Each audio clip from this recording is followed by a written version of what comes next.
Kentucky agate is that it's like found here in my hometown here in Estill County with the red and black bands. I've really been involved with it since I was a little girl. My older brother was always into it, and it's just really been a big part of my life since I was little. The uniqueness, the thing that you can't copy. You can't never get another one the same, and it's hard to find. So you may never find one. You just got to get out there and hunt. My favorite thing about Kentucky agate is you never know what's going to be inside until you cut it open. One of my favorite things about the Kentucky agate is the beauty, but I think one of the most important things about it is the way it brings people together. It always surprises you. You just never know what's inside. My name's David Davis. My I live in name is Stanton, Kentucky Kentucky. Agate Inc. And we dig for agates, cut and polish, tumble, and sell them. I've always collected rocks and arrowheads growing up, and I've always known about Kentucky agate. But about 15 years ago, my kids were young. They were both outdoors kids, and I was looking for something else to do with them. So I took them to the rock show in Irvin. Ended up going to the creek a few times. I got hooked and they didn't. So here I am. But they still enjoy getting that. Red and black Kentucky agate is one of the most rare agates in the world. To cut one basic red rock, we have to cut at least 100. Most of those contain no agate at all, or different colors that aren't as desirable. So all the red and black rocks basically have fractures, as them being formed in sediment and the movement of the ground over the years.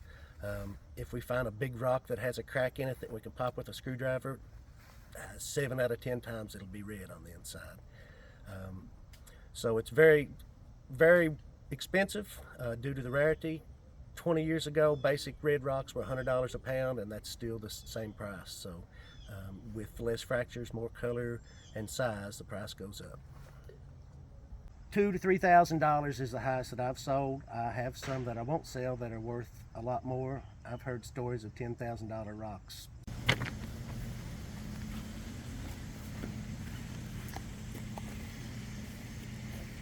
So this is what a truckload of fresh dug agates looks like.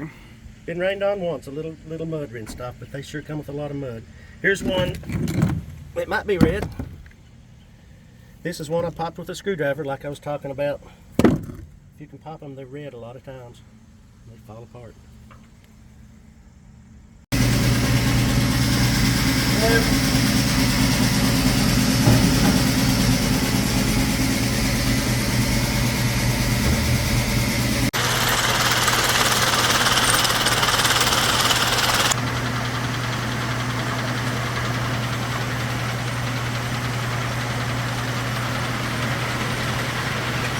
David has some of his uncut nodules in the saw, and we've been waiting anxiously to see what's inside.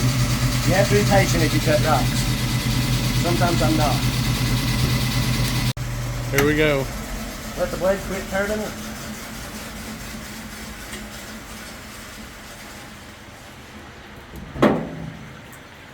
Beautiful rock, but not red. That stuff that came off the polisher yesterday.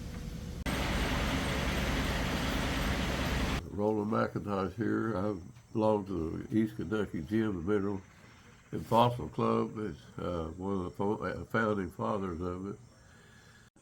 One of the most interesting things about Kentucky agate that it has many different forms and colors besides the red.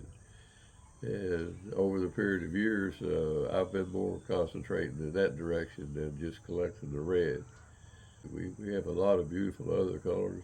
Got some yellows and oranges and the purples and some very light green colors occasionally mixed in there with it. And there's many different forms of agate that we have here in Kentucky. There's different patterns. Saginite is one of them. We have plume agate here. We have, just like I said, a lot of different forms of agate. It's generally in this area in a geode form, and it's composed of silicon dioxide and some other minerals. And it's not known exactly how it formed, but generally it's formed in a hollow that's left from the inland sea millions of years ago, and it's filled in with silica in some form, which nobody knows at the moment how it was done, and then it was exposed later times after the mountains were uplifted, and we shifted from down below the equator to up here where we are now. This is a Kentucky red agate, and it's the most sought after color. It has been since I've been hunting it. A lot of people are very obsessed with having some of it. Very, very desired color of agate. It has very unique patterns. There's a couple of geodes. This may not be agate. You can't ever tell whether it's going to be agate inside until you cut it. And this is the matrix that it was formed in right here. These particular pieces were formed in this matrix right here. I saw a guy that had a belt buckle on and asked him what it was made out of, and he said agate. From there on, I just got interested in it, started doing research. I've been doing this since 1978. Well, I'm not quite. There were people who've been hunting 4 or 5 years before I started, maybe even 7 or 8 years before that. But I'm one of the few left that started back at that time.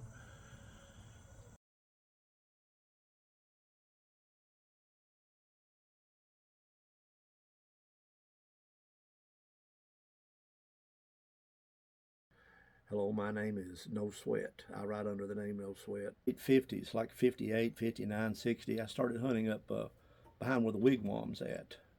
There was a creek that came down where California Cave was at.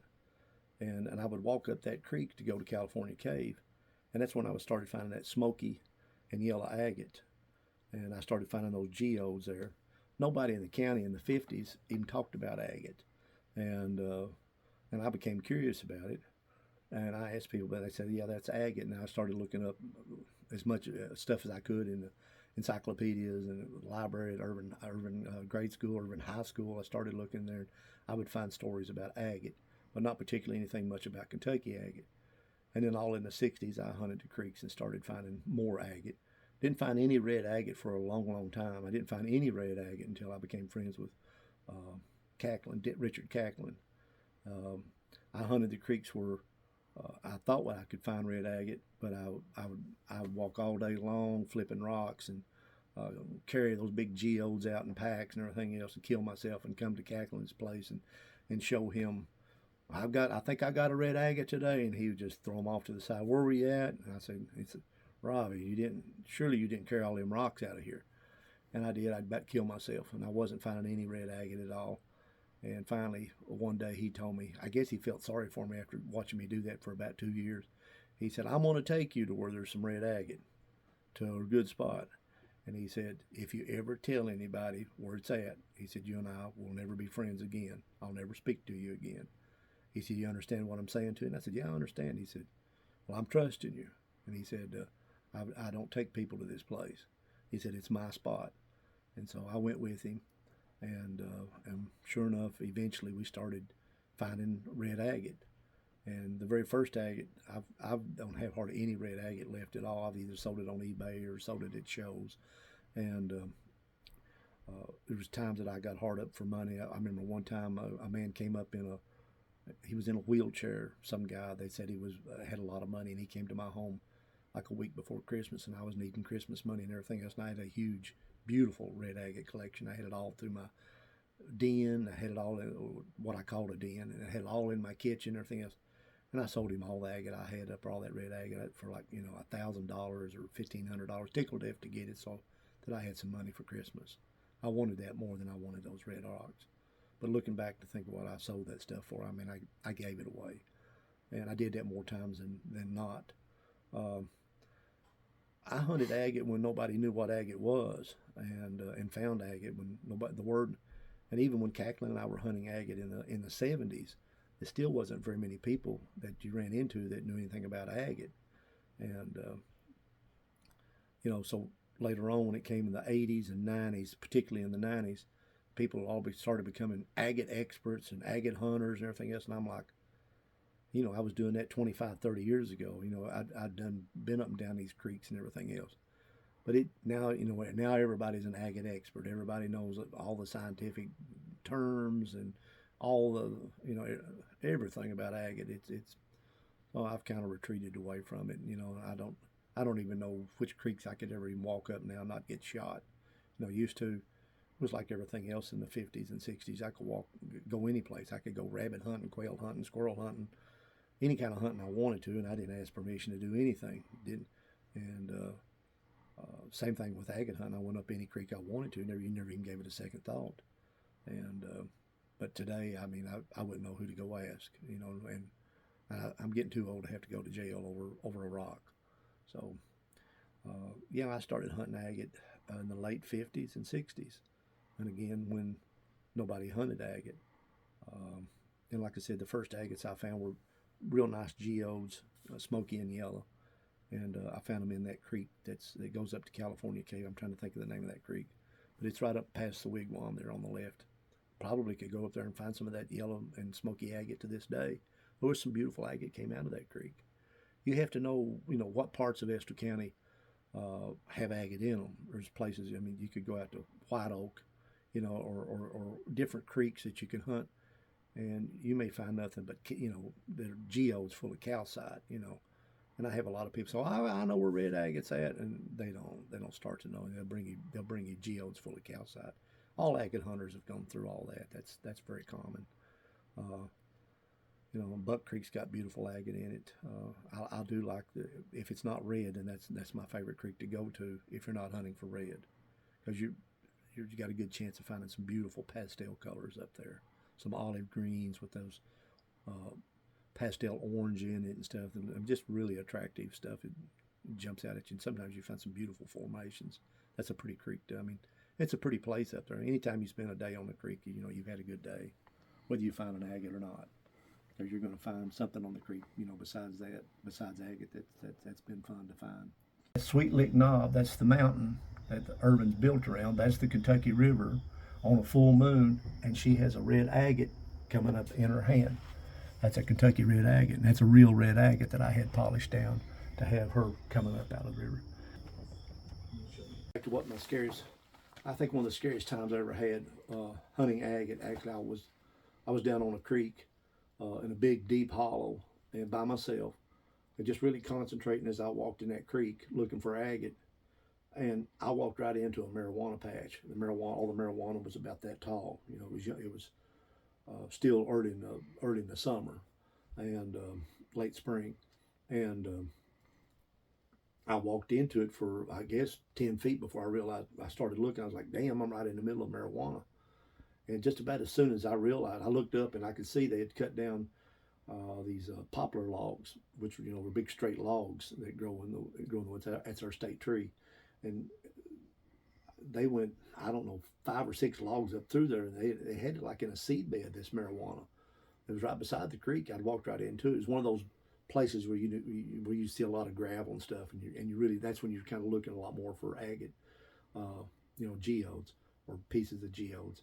And I was right in the middle, and just about as soon as it registered on me that I was, in that marijuana, I started hearing like 3 different 4-wheelers coming through the woods, and I'm like, it didn't take me but just 5 seconds to register in my mind.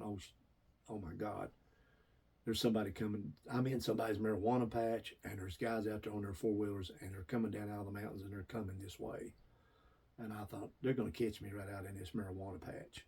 Down here, I was miles away from anybody. And with that much marijuana, who knows what was going to happen. But no matter what happened, it wasn't going to be good. There's no way that that 3 guys are going to come up on you and tell you everything's all right, going home. Yeah, I know you found our marijuana patch. You can go back to the house. Just don't tell anybody.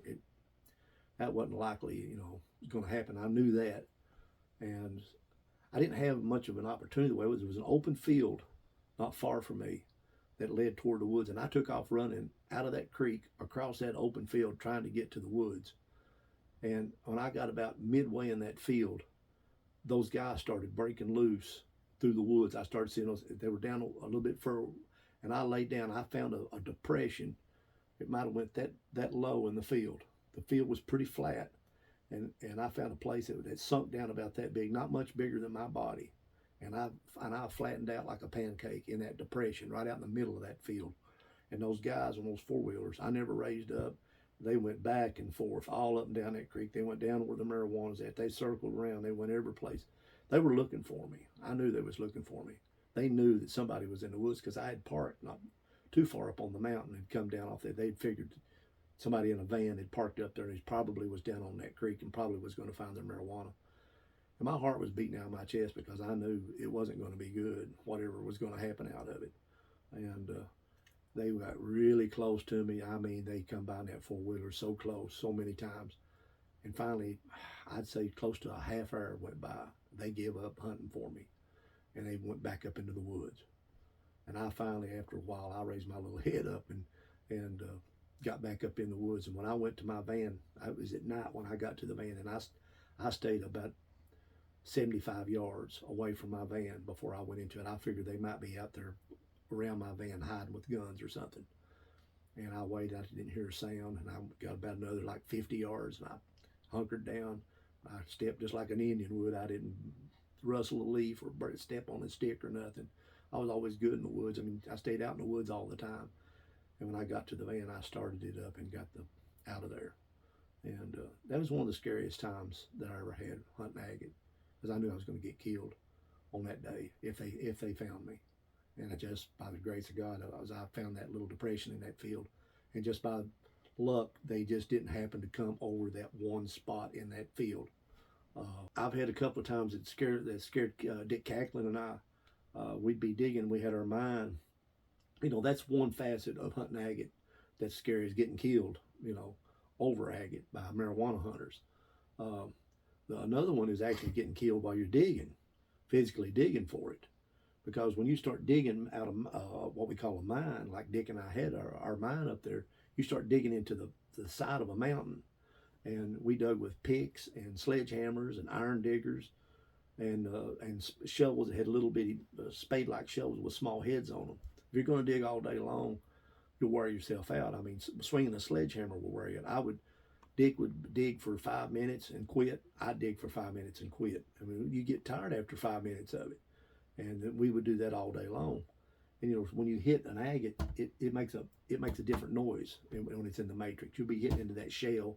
It's a thud, thud, thud, and then all of a sudden you hit into an agate, that, you know, a geode, and it makes a little glass noise, a different noise, a little tingle like you're hitting brass or something, not like that, but it's a different noise, a lighter noise. And so you'd stop, you know, and that's when you get your rock hammer out and you start, you know, going around. It may take you 2 days to dig a geode out with a rock hammer. And a lot of times it was scary because we might hit one of those geodes that would have enough overburden. We might have 6 foot overburden. In other words, you had to go underneath for 6 foot to get that agate out. And you'd be laying on your belly or on your side with a rock hammer, and the slightest little, you know, cave-in drop, you're dead. And we had several cave-ins where they'd drop with a rock out there to dig by myself, in my 70s now, and I was digging along one part of the trench that was about 6 foot, and it was vertical, perfect, and it was a dry day. I didn't even dream that that wall would even give at all. And I was digging, and I mean, in 1 second, the wall caved in and covered me all the way up. This happened last year on me, you know, me and my 70.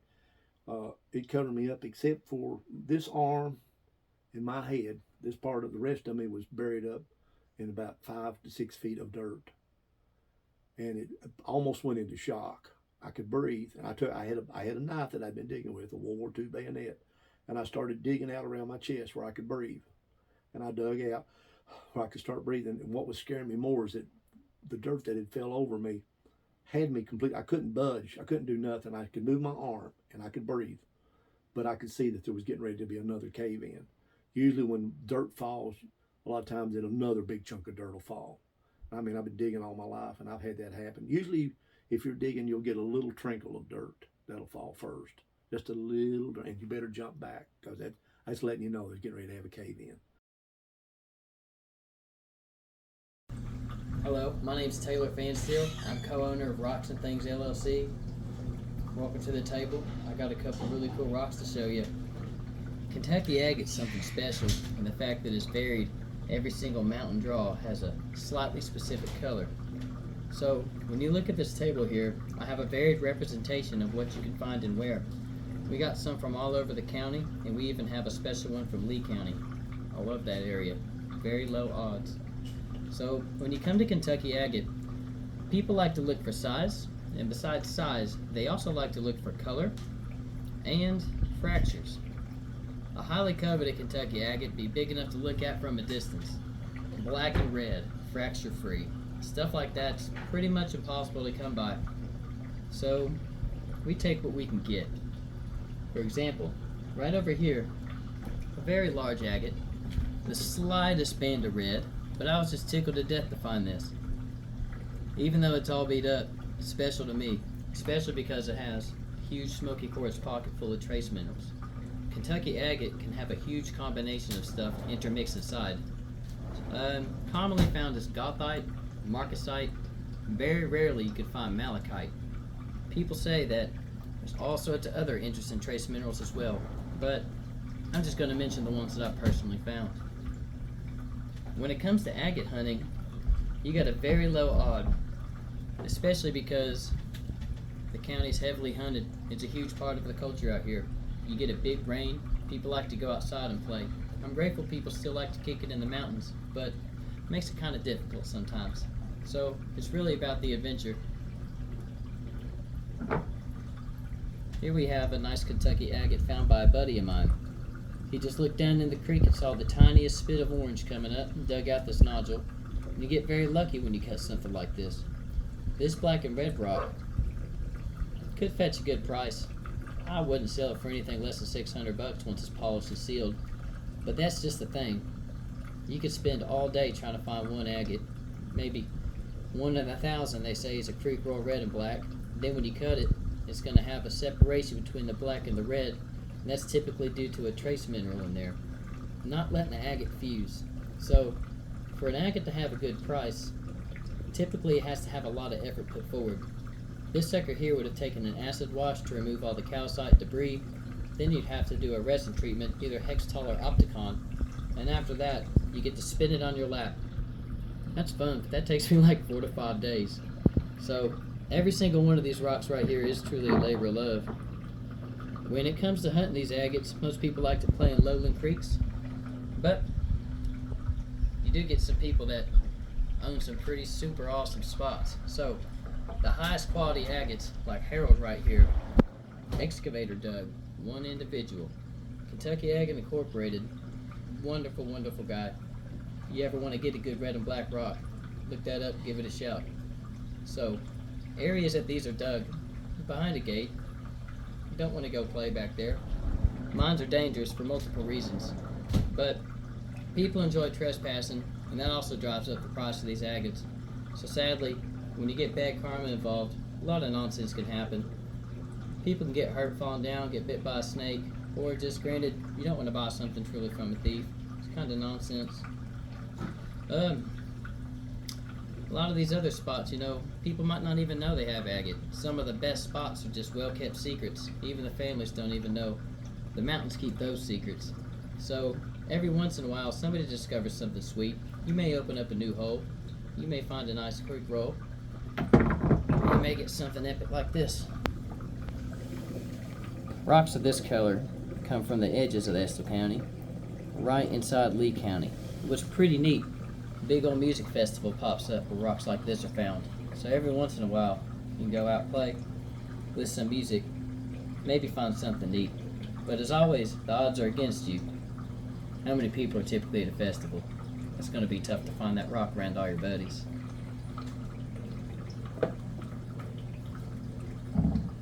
Kentucky agate does sometimes come as a fossil. As you can see here, I theorized that this is a blowed out fossil. From the shape, it could have been a horn coral. See that nub? Or it could have been a brachiopod. So we have two specimens right here that show the same formation.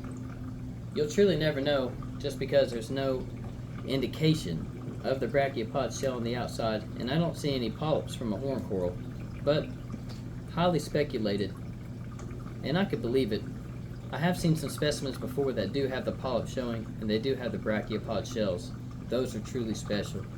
I do enjoy a good fossil just as much as an agate. I think one of the most special parts about the Kentucky agate, though, is the fact that it can bring you and your friends together. So these suckers are so hard to find that we like to hunt in partner style. So whenever I go out in the woods with a buddy of mine, we might find one rock, let's say in a 7-mile walk. That's kind of how it was this last weekend. My buddy was tickled to death to find it. I took him to the spot, and I'm grateful that once we cut it, he'll get to pick half, I get to pick half. Everybody gets to win. If there's multiple people on the trips, you can take out some slices. There's always going to be a pecking order. There's always going to be a prettier piece. But at the end of the day, it's just a blessing to be able to get a chunk of something. This rock's one of my favorites. My wife bought it for me at the Mountain Mushroom Festival a few years ago for my birthday. Some people call it the Electric Dancing Lady Rock. I just say it's plumb gorgeous. Kentucky agate, y'all. Truly something special. You can go outside, you go run these hills, and you come across some real historic outlaw mines. People tell stories about how they've been hunting this stuff for 40 years, just digging giant holes on the side of the hills. They go find the little points on the mountains and go pull them out. And you find them in the most precarious places. You seem to find them up in national forest lands when you're going for a hike, or at the back of your friend's yard when he's least suspecting. And that's some riffraff right there. A lot of individuals like to go pull these things out the hills, but I don't think that stuff's done too much anymore. The hill that we found the other day, that outlaw mine, was taken out about the size of my kitchen, but it's been grown over for years. And I've been checking on it for about 4. No one's ever opened it back up. But it's just neat to see the stuff that rolls out. I reckon a lot of individuals just like to go up and piddle about. Most of these outlaw mines are open up in old logging trails. People just seem to stumble across a real cool color of earth, just piddle about, and dig right in. That right there is pretty dangerous for those driving and for those walking. Even though you fill the hole back up, you get an area of soft silt and clay right in the middle of that matrix. It'll wash out eventually, take a car, or people climb so far back in the hills under that overburden and get so greedy that Devil Rock will take you.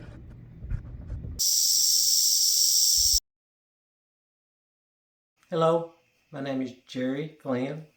I run Jerry Flynn Fine Agates, where I make all types of jewelry and knife handles. I put knife handles on knives, and just typically do a lot with the Kentucky agate. It's something that my brother Lyman started doing. He did it for about 45 years, and I started doing it with him a couple, 3 years before he passed away, and I just continued on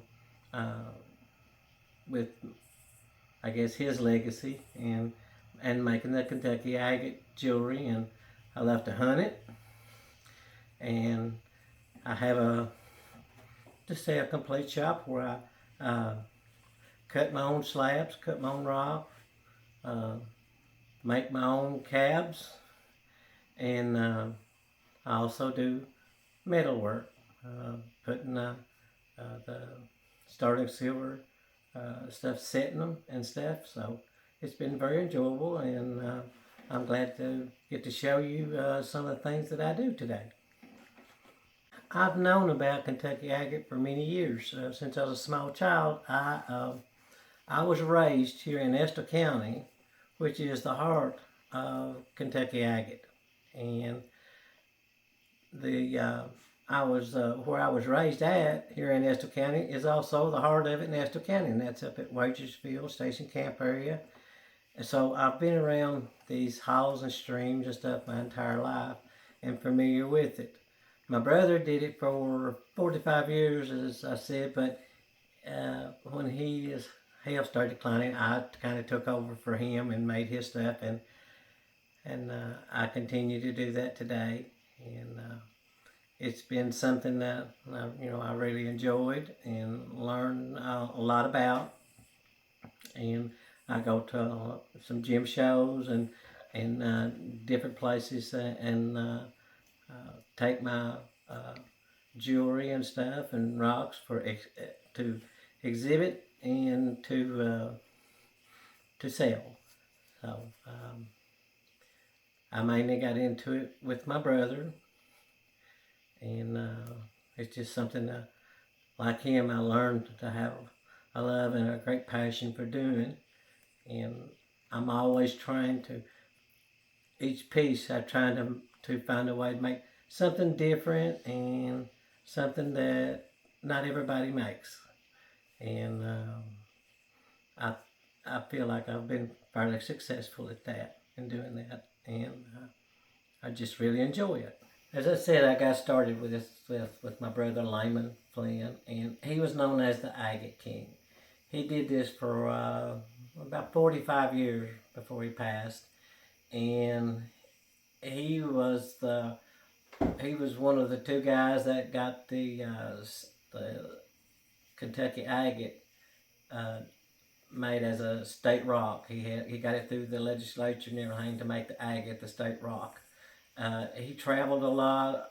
He went internationally, Germany and places like this where these big rock clubs. They would have him to come there and give seminars and bring a display of his Kentucky agate, and no doubt he had one of the most, if not the most beautiful collection of Kentucky agate in the world. And matter of fact, he had one rock that was called the Duck Rock that has been said to be the most famous Kentucky agate in the world. And probably no doubt that it is the most famous agate in the world. So he was,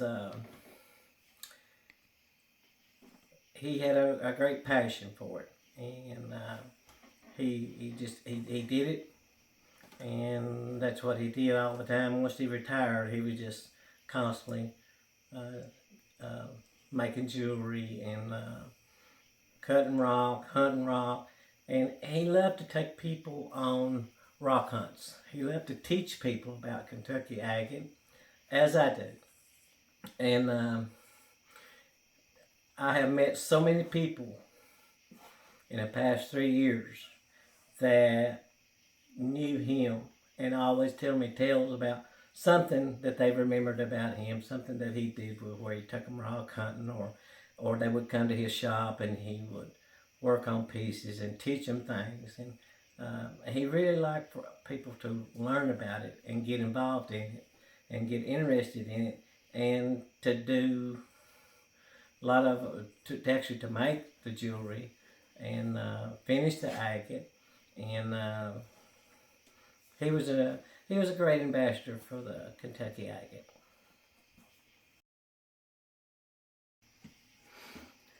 Agate is very special to me, and in different ways. It's only found here locally. It's one of the most beautiful gemstones that's in the world. It's just such a limited quantity of it, and there's so many people in Estill County and the United States is really beginning to understand and know the beauty of it, the quality of it, and it's also very expensive. A lot of people don't understand. They think it's just a rock. It's not just a rock. It's a special gem, and it is in very small quantities that you're going to find. You can go out and hunt for 2 or 3 days and not even see a Kentucky agate land there. And so when you do, you know, you're really thrilled about it. And it really does a lot for our county. When we have our gem shows and stuff, Estill County being the heart of Kentucky agate, people know that Kentucky agate, they summarize it with Estill County. And we have gem shows the gymnasium is just completely filled with vendors and all kinds of no doubt the most beautiful agate in the world is at our gem shows. And there's just a lot of participation in it, and a lot of people come here from all over the United States to get to walk through there and see that, have opportunity to buy some of it, So it's a great pride for me. You know, it's really a nice symbol for our county, and I know that it's very special to me, the memories that I had, and knowing what all my brother Layman did for it. It's he lived it every day. It's what he did every day possible. And growing up, I grew up right next to Middle Fork, very close to Middle Fork, right there in the Wagersville area. The branch that run through our farm had agate on it. Some of the most beautiful agate. Just about every branch or hollow around that vicinity has Kentucky agate. And you can't even say that about all of Estill County, but there is different places in Estill County besides that where there's some beautiful agate found. But just to know that the heart of it's in Estill County, it gives me a lot of pride. Why do they call it Devil Rock? Well, the reason they call it the Devil's Rock is because some people do not look at it as a gift from Mother Nature, but as a gift in a sense from the devil, because they see it with a dollar sign instead of a sign of beauty, and people will lie, cheat, and steal and trespass to get to the valuable red agate. I think it's just because of that real bright, vibrant red and that real dark black. It just looks like it come from the pits of hell. Well, anything of value is going to bring out the worst in some people if they think they can get money. There's a lot of illegal hunting goes on, a lot of illegal digging goes on. A lot of those people are supporting their habits, and a lot of people are just treasure hunters like the rest of us and want to get out and find something beautiful.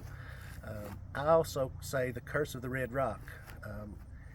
It seems like every time we go to dig and we're driving, it takes 45 minutes to go 4.5 miles to our dig site. Highway to Hell or Stairway to Heaven always comes on, and randomly on the radio. So if Stairway comes on, we're going to have a good day. If Highway to Hell comes on, we know that the curse of the red rock's going to happen. Flat tire, truck blow up, transmission go out, broke a tie rod in, whatever. But that's all part of the adventure. Well, I guess because some people are obsessed with it. They just that's just want it too bad, want it too much. Cacklin had said to me, he said, I'm going to show you where this agate's at. I'm going to take you to where I'm finding it. But if you ever, tell him, we'll never be friends again. And we stayed friends until he died. I never did take anybody. Because he said, I've never known two people ever that were good friends that started hunting agate together, red agate, going up these creeks looking for red agate and eventually finding a piece or a couple of pieces or digging it out. I've never known any two people over a period of time that stayed friends. Sooner or later, it's almost like hunting for gold. Sooner or later, one of them thinks, well, you cheated me some way. Or you stole something off of me some way. You went back up the creek when I wasn't with you. Or when we cut that rock, you got the better half, and I didn't get the half as good as you did. And you've done that 2 or 3 times, dummy. Just a million different things that people start to come up with in their heads, where eventually you start to hate each other. See that face right there? That's scary. So, a couple different reasons why you call this thing the Devil Rock. I named him Harold. Devil Rock kind of scares me, but the truth is, these suckers can bring out the worst in individuals. There's a lot of historic tales of people that covet this thing. They get weird over it. They go dig for their entire life, try to find one. Don't find one, and get mad about anybody else getting one. When you have a piece of treasure like this, it's some nonsense. I've heard stories of people having heart attacks digging these rocks. People going wild, gating up entire hollers. Those that just get mad whenever they see a red rock found that's not theirs. It brings a certain amount of energy to some people. So they say that life is frequency, everything's energy, and Kentucky agates, cryptocrystalline quartz. Quartz is a huge energy resonator, and that red in there is ferrogenous iron oxide. Don't know what frequency that stuff vibrates at, but it surely is strong enough to draw quite a sizable crowd to these hollers. Have a whole lot of people want to work with them. A lot of individuals have very large collections of these. Only a very few truly do. I'm very content to just have a couple. It's the nicest rock I've ever bought. A gift from my wife. And this one here was a gift from a friend who found it. They'll find you almost better than you'll find them. There's been a lot of individuals just want to keep you out the holler. I can vibe with it sometimes, but sometimes for the reasons you want to keep out, it just seems a little greedy. It's always fun to get to go play in the creek, but it's a little rough to go run up someone's hillside, take a shovel to it. You pull that sucker out, you find a rock you can't hardly share with the world. What does that do to you? Might drive you a little insane. You sit there with the prettiest thing that nobody ever gets to see. But just look at that face. You can see the devil in it. There's a story I read online. Some individuals going up. They said the back of that holler used to be a grow field.